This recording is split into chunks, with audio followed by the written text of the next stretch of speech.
Hello everyone. everyone. So today we'll be doing an in-depth analysis on Rivergreen, which is located near the development featured in our previous video, Promenade Peak.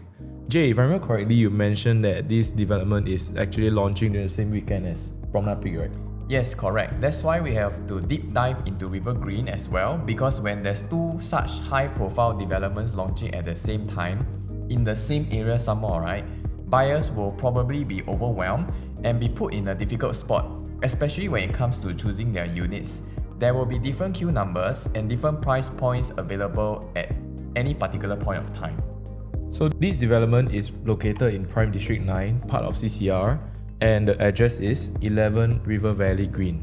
It is situated right beside Great World MRT, which is over here. So as you can see from this map here, Rivergreen offers direct MRT and more access. So there's also renowned food options in Zion Riverside Food Centre, top schools namely River Valley, St. Margaret, SCGS and even SMU. And Rivergreen is also nearby wellness and nature such as Kim Park as well as Fort Canning Park over here. So this development is developed by 𝑭𝒊𝒂𝒂𝒑𝒐𝒄𝒄, which has an impressive portfolio of award-winning projects such as the Crest for one of the world's most prestigious architecture awards, and Tembusu, which is for the President's Design Award, and a current development, Lake Garden Residence, for the Best Green Development. So when we take a look at the facade and some facilities of Rivergreen later on, you will feel that it actually stands out more in terms of the design and the thoughtfulness. Moving on to the project details, over here, there are 524 units housed in one block of 36 stories. The expected date of possession will be 30th June 2030, which is about 5 years from now. And for these 524 units, right, there's a total of 269 car park lots, in which the ratio is about 0.5.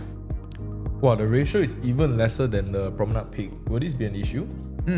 Don't worry, because as mentioned in our last video, right, most owners do not find owning a car necessary here as they are living in an area that is so well connected and just right beside the MRT. One more thing that caught my eye, right, is that besides these 20 EV lots here, there are also 40 EV ready lots, which means that they will be able to convert this into actual EV lots in future as and when more residents start to adopt EV cars instead. In terms of unit mix, they have units from 1 bedroom all the way to 4 bedrooms. So what I like so much about this project is that the layouts are compact but efficient, meaning that the developers try to keep it as affordable and functional in terms of the usable space. And you will get it when we talk about the floor plan later on. This may seem very small on paper, but then once we get to the floor plans, it wouldn't actually seem that compact.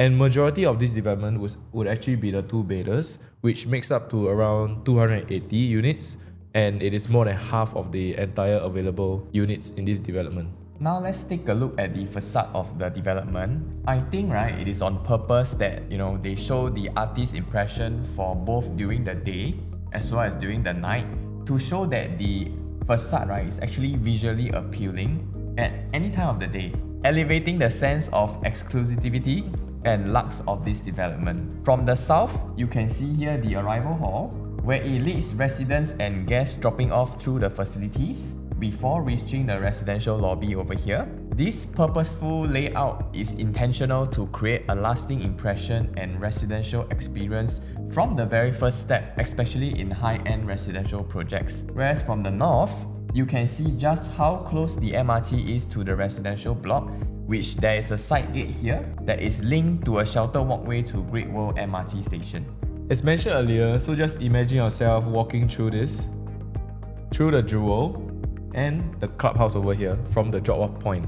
You'll be greeted by the lush landscaping and lighting features that are actually thoughtfully designed by the developer. So this is important as whenever we talk about private residential, we emphasize on the feel of the entire development is one key factor which you definitely will experience here in Rivergreen.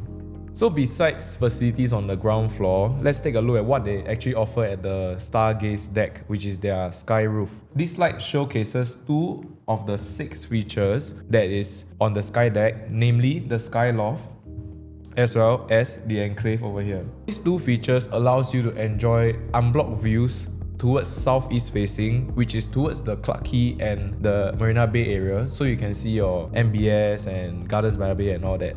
These are some other perspectives of the condo itself. Like example, we have the drop-off point, and this is actually the lobby that will be on the ground floor. You can see that it's actually elevated from the second floor, so that allows a lot of wind to pass through. It will keep the facilities area and the ground floor very windy itself. And not forgetting, this is the clubhouse that we have that actually overlooks the pool. Now let's take a look at the block plan.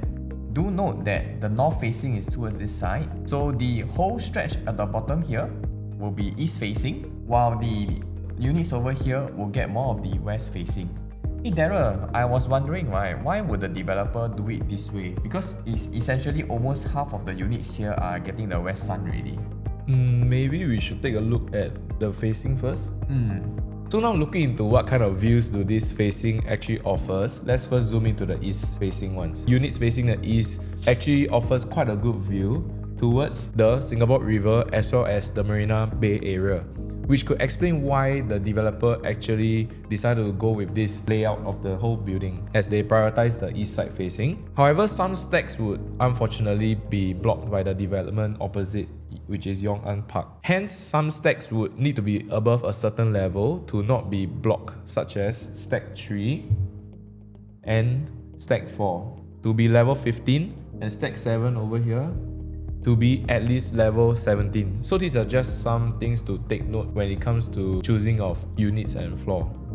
So when we move on to the west facing view, I would say the view is just towards Great World, but however there's also the Cosmopolitan and the Trillium in the way.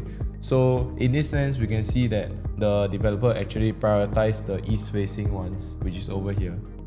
For the northern view, you will enjoy the prime Orchard area, but however, to ensure that you also do not get blocked by Riverside over here, you will have to be at least level 22. Moving to the last one, which is south, it is towards the Singapore River over here, as well as overlooking the ground facilities, the clubhouse and the jewel over here of the development.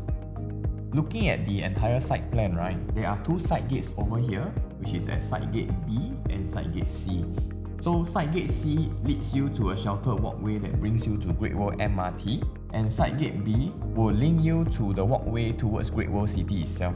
Actually, when you see the site plan from this point of view, right, it looks like a boomerang lah. Okay, and to put it nicely, they have to house the block over here because this is the part where you get the most space where you can house a block. If you put two blocks, it's going to be very narrow over this part. From my point of view, I think that they did put a lot of effort to ensure that, over at this site, there is sufficient facilities and large greenery despite the odd layout of this land plot. And they also managed to squeeze a tennis court for this development. This will be able to attract certain kinds of people and tenants looking to stay here lah. Coming to the price prediction and mapping, right? High-rise CCR developments, the usual range in terms of the per floor jump usually is from 0.38% to 0.5%. Okay, but my thought is that since Rivergreen mostly have smaller units, then I want to use the higher range of 0.55% as their per floor increment. And just nice, right, when I do this, because now we have already estimated around the starting prices for Rivergreen, it should be in the 28606X range. When we do the 0.55% increment up to the top floor, it's also very close to Promenade Peak's top floor at 3450 per square foot. Now we move on to the one-bedders. Over here, we'll be putting up the one-bedder and 1+study, which is this one. Total, there are 3 layouts over here. First two are one-bedders, which is at 420 square feet. Actually, when we zoom in, right, the interior is about the same. The main difference is just the AC and the RC ledge looking a little bit different over here. This one bedroom is really very unique because not many one bedrooms actually have a tuck-in kitchen, meaning it's enclosed rather than the traditional just one whole walkway towards your living room. This might be very appealing as it is a nice to have and it's quite rare to find in a one bedder. In terms of facing, A1 is actually towards the east, while A2 is towards the north facing. And over here on the right side, we have the 1+study. This features a Jack and Jill from the study to the master bedroom, and it is always nice to have a storage or a study area, especially if the size difference is just 32 as compared to the one bedders only. We move on to ranking our choices. We will be ranking the 𝑭𝒊𝒂𝒂𝒑𝒊𝒆𝒔 as the first choice compared to the first bedder due to the small difference in size for this extra space over here. And our second choice would be stack 5, which is this, because it is not facing to the road as compared to stack 1. In terms of our choices, right, we actually have chose the 𝑭+study as our first choice instead of the one bedroom. And I think for many people, they might be the opposite. They might rate the one bedder as their first choice. But based on experience, right, why did we rate the 𝑭+study as our first choice is because there's a reason. The situation is usually like this. One bedroom, the difference to 𝑭+study, usually the price difference is about 110,000. And then with the difference of the 𝑭+study to the 2-bed 1-bath, the price difference over here can be about 200,000. In this case, right, let's say if you are buying this for rental or for homestay, right, you will see that, how come the price gap here is 110,000, but here from a 𝑭+study to a 2-bed 1-bath, technically it's just the study room becoming slightly bigger to a 2-bedroom. But why here do I have to top up 200,000? So this makes the 𝑭+study more attractive. And I've seen this in certain developments where the 𝑭+study actually sell better than the 1-bedroom, even though the price is slightly higher. Okay, moving on.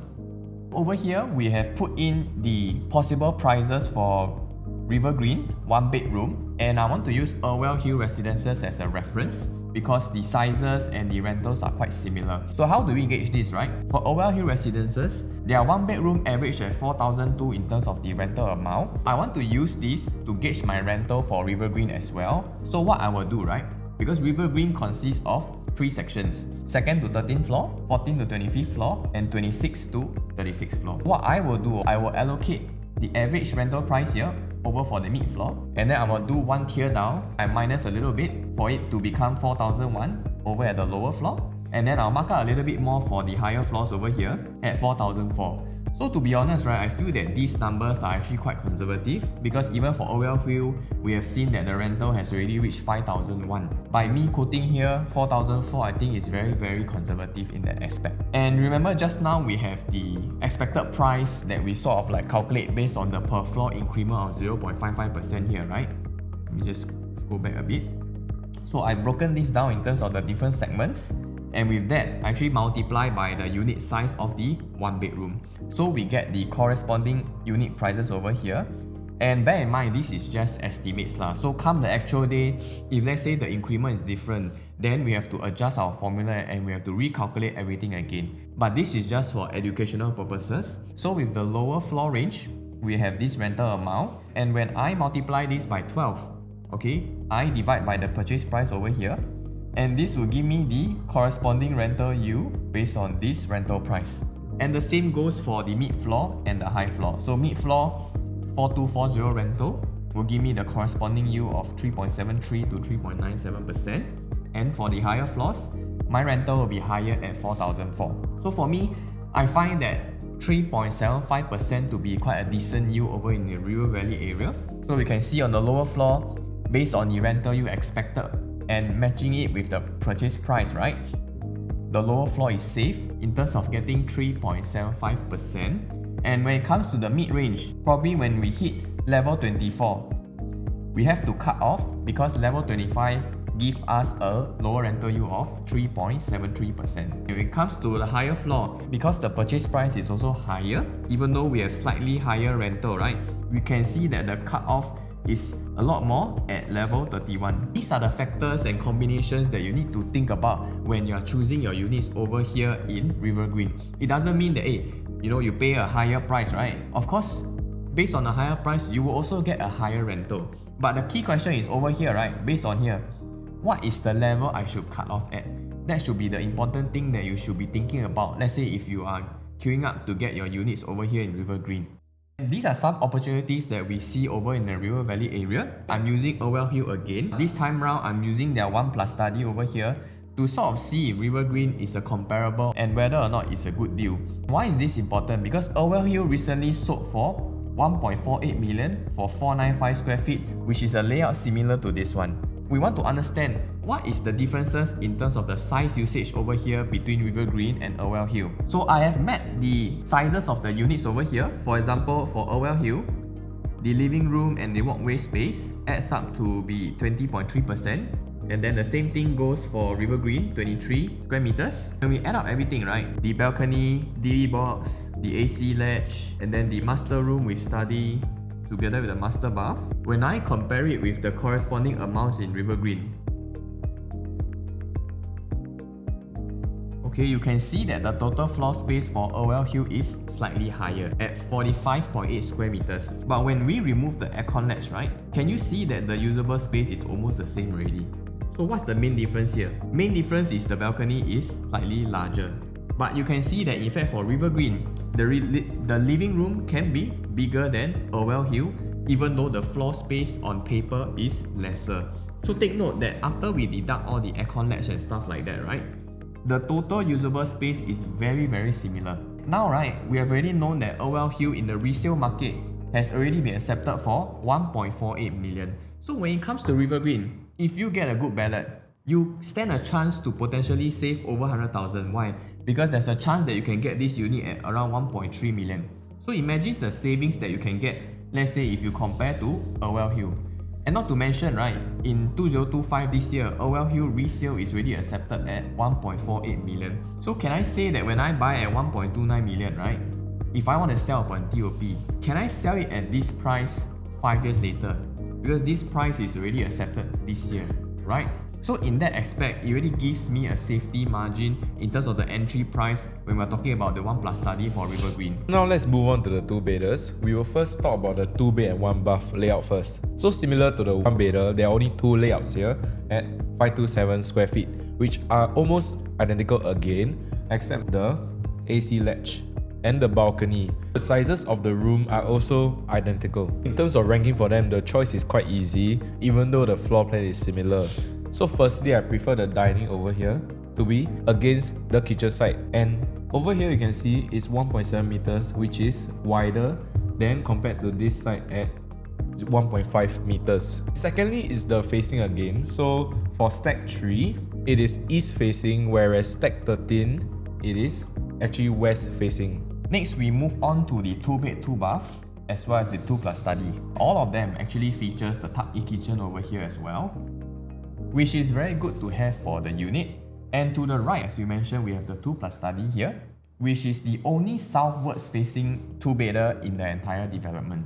Now let's move on to ranking for this 2-bed, 2-bath and study. Previously for the 1-bed and study, we actually rank it above the 1-bedder. However, over here, right, we would rank the 2+study to be the last one. Why is this so, Daryl? So when it comes to 2 bedrooms, the price difference between a 2+study and a 2-bedroom is around 200 to 300,000. However, for Rivergreen over here, because the units are small, I want to use a small buffer between them at only 150,000. The size difference between 657 and 603 is 54 square feet. When we take 54 square feet times 2,900 per square feet, we get 156k. 156k, right, is actually above our comfortable buffer of 150k. Therefore, we are putting the 2-bed and 2-bath as the higher ranking as compared to the one with the study. I see. Makes sense. Yeah, and amongst the 2-bed, 2-baths, again, the choice is very easy due to the facing. Naturally, we are gravitating towards the east facing stack, which is stack 7, as our first choice. Now we will be comparing the 2-bed, 2-bath in Rivergreen here with 𝒊𝒂𝒂𝒑𝒐𝒄 Residences. I want to drill down to the usage of the space. Here we can see the sizes of 𝒊𝒂𝒂𝒑𝒐𝒄. For example, living dining together with kitchen at 23 square meters, entrance walkway, balcony, bedroom 2, bath, master bedroom. And then for Rivergreen correspondingly, living room and kitchen, balcony, okay, master bedroom, so on and so forth. Actually, you can see, right, after we deduct the aircon ledge again, the total usable space is almost the same. It's just that for 𝒊𝒂𝒂𝒑𝒐𝒄, right, the main entrance is slightly bigger together with the balcony, but the common bedroom for 𝒊𝒂𝒂𝒑𝒐𝒄 is actually smaller at 8.4 square meters. That can matter to some people who are staying in the 2 bedrooms. Even for this layout in 𝒊𝒂𝒂𝒑𝒄, right, they have already sold between 2 to 2.23 million. This means, right, it puts Rivergreen at a good position. And why do I say so? Because 2 to 2.23 million is already accepted, ma. And now, right, let's say if Rivergreen, I come in at 1.7 to 1.9 million, can I sell at these prices or not? So this makes it very safe, and it's a possible margin that I can take advantage of if I enter Rivergreen at this kind of prices, which potentially saves up to 400,000 for this unit. Moving on to the 3-bedders.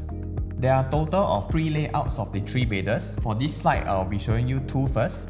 The first one is C1 at 786 square feet and C2 at 872 square feet. It's nice that they have windows all around in the kitchen, in the master bedroom, and in the common bath. Similarly for the other layout as well. And what is even more impressive, right, is they managed to squeeze in the bomb shelter inside as well.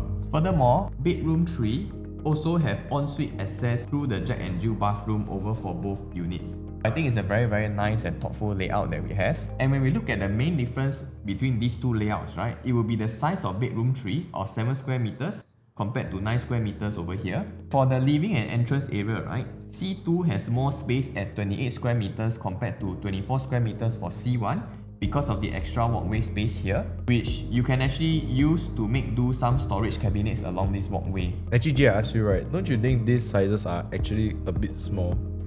I totally agree lah, because when you see the sizes on paper, right, 786 square feet and 872 square feet, honestly, it sounds a bit pathetic lah. But let's not forget, right, this is already harmonized. If we unharmonize it lah, and then we add a 7% here, then this will give it a size of 841 square feet and 933 square feet respectively. In fact, this is very close to some of the 4-room HDB flats nearby, whereby they have sizes ranging from about 883 square feet.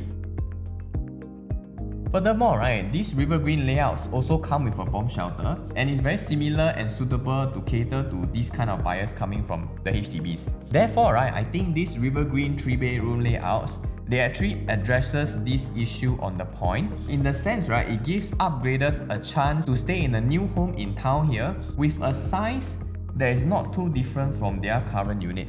I feel that the most important thing is the entry price lah.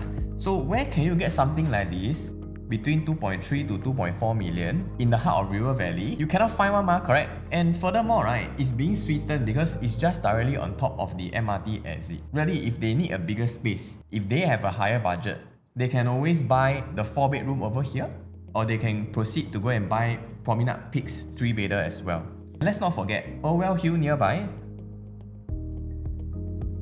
Okay, they are 861 square feet. Okay, bear in mind this is non-harmonized. Already sold for 2.6 million in the resale market. So if you can come in over here 2.2, 2.4 million, 2.3 million, I think it's a very safe price to enter, and I think that this layout makes a lot of sense to certain people. Now we move on to the last 3-bedder layout. This is at 883 square feet. So the main difference between this and the previous 872 layout is this entrance foyer over here. And coming to the rankings of the 3-bedders, initially we liked the C2 the most. However, after calculating the price difference, we decided to go for the 786 as our first choice. So why do we say so? So the size difference between C1 and C2 is 872 minus 786 square feet, which is 86 square feet. And when we multiply this by 2,900 PSF, we actually get 249,000. So that is almost 300,000 just for a bigger bedroom 3 and a slightly bigger living walkway, which we find is actually not worth it at all. Therefore, C1 over here is our top choice for these layouts. Moving on to 4-bedders. This is our last layout here. This is coming in at 980 square foot. And there's only one stack of this, making this very rare. For this unit, they will be providing higher spec finishings such as marble flooring for this unit, whereas the other units actually don't get this marble flooring at all. And it is generally a very efficient layout. The walkway over here outside the rooms is very minimal, and it opens up to both sides of the rooms over here. There are also plenty of windows here in the common bath, the kitchen, and the master bath over here. And one good thing I like about this unit is that these walls over here are actually hackable. If I'm someone that only needs 3 bedrooms, I might choose to do either of these two things. Firstly, to make my living and dining bigger and wider, I may consider to break this bedroom 3 wall, which would make my living room into a landscape layout. Hence, it's really very wide and nice. Secondly, if I want to have a bigger master bedroom, I can choose to hack away this wall over here for the bedroom 4. This whole part will be my gigantic master bedroom. In terms of the room sizes and dimensions, we will show it here very briefly for your reference. Okay, we have come to the end of this review. I highly encourage you to view our Promenade Peak 63 review as well. And most importantly, right, many people, including yourself, will be considering both of these projects. How should you make decisions based on your queue numbers? And what if your queue numbers are apart from each other? For example, right, Rivergreen, your queue number can be 250, while Promenade Peak, your queue number is 180. Should you wait for Rivergreen or not?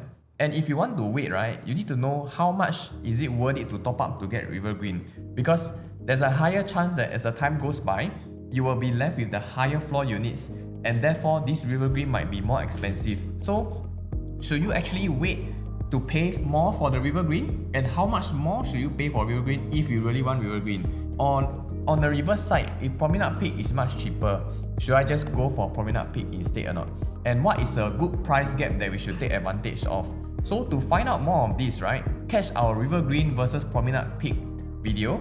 And since you have watched this far, right, give us a like and subscribe, and we'll see you in the next one. Bye.